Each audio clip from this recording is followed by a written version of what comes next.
என்னோட பேர் மனோஜி. நான் சேலம் பக்கத்தில் எடப்பாடி அப்படிங்கிற ஊர்லேருந்து வரேன். நான் வந்து 5.5 வருஷமாக தியானம் பண்ணிகிட்டு இருக்கேன். 19 வயசுலேயே வந்து இப்போ எனக்கு 24 வயசாவது, 19லேருந்து பண்ணிகிட்டு இருக்கேன்.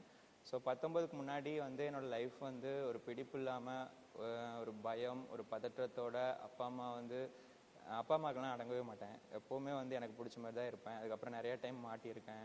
நிறைய அப்படி போயிட்டே இருக்கும், ஒரு பிடிப்பு இல்லாமல் போயிட்டு இருக்கும். அப்புறம் ஒரு ப்ராப்ளம் வந்ததுக்கப்புறம் தான் வந்து எனக்கு இந்த மெடிடேஷனுக்கு போகணும் அப்படிங்கிற வந்து எனக்கு பீஸ் வேணும் அப்படிங்கிற எனக்குள்ளேருந்து தோணும் போது தான் இந்த பிஎஸ்எஸ்எம், இந்த பிஎம்சி தமிழ் அப்படிங்கிறது கிடச்சி.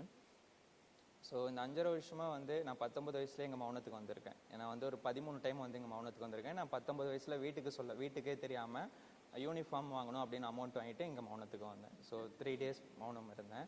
ஸோ 19 வயசுலேருந்தே எனக்கு வந்து இப்போ பெண்களுக்கெல்லாம் வந்து புகுந்த வீடு பிறந்த வீடுன்னு இருக்குல்ல, இது வந்து என்னோட வீடு தான் புகுந்த வீடு. ஸோ அவ்வளோ எனக்கு இங்கே பிடிக்கும். நிறைய கிளாரிட்டி வந்திருக்கு. ஏன்னா நான் வந்து எக்ஸ்பெரிமெண்ட் பண்ணுவேன். எல்லா மெடிடேஷனும் அப்படியே மற்றவங்க சொல்கிறாங்க அப்படின்லாம் வந்து அப்படியே கேட்டு போக மாட்டேன். ஒவ்வொன்றுமே வந்து எக்ஸ்பெரிமெண்ட் பண்ணி பார்ப்பேன். அப்போ தான் இந்த ஆனாபான சதி, இந்த பிரீத்து கவனிக்கிறதுனால வந்து ஆட்டோமேட்டிக்காக நம்மளோட மைண்ட் வந்து பிளாங்க் ஆகும்போது நம்ம காஸ்மிக் எனர்ஜி வந்து நம்மளுக்குள்ள ஒரு கிளாரிட்டி வருது அப்படிங்கிறது புரிஞ்சு. ஸோ அந்த எக்ஸ்பெரிமெண்ட் ஒவ்வொன்றுமே வந்து லிஸ்ட் பை லிஸ்ட்டாக வச்சு அதை எக்ஸ்பெரிமெண்ட் பண்ணி பார்த்து தான் நான் வந்து எல்லாமே அப்ளை பண்ணுறேன். ஸோ இந்த 3 days மௌனம் எப்படி இருந்துச்சு அப்படின்னா, எனக்கு ஒரு திருப்தி கொடுச்சு. எப்படி ஒரு சாப்பாடு சாப்பிட்டா ஒரு ஃபுட்டு சாப்பிட்டா அப்படி ஒரு திருப்தியாக இருக்கலாம், அப்பா சூப்பராக இருந்துச்சு அப்படின்னு ஒரு அற்புதமான ஒரு திருப்தி கொடுச்சு. இந்த இயற்கை சூழல், இந்த நம்ம இடம் எல்லாம் இருக்கு இல்லையா, அதுலேருந்து நம்ம வந்து ஒரு உன்னதமான ஒரு அன்பை நம்ம கற்றுக்கலாம்.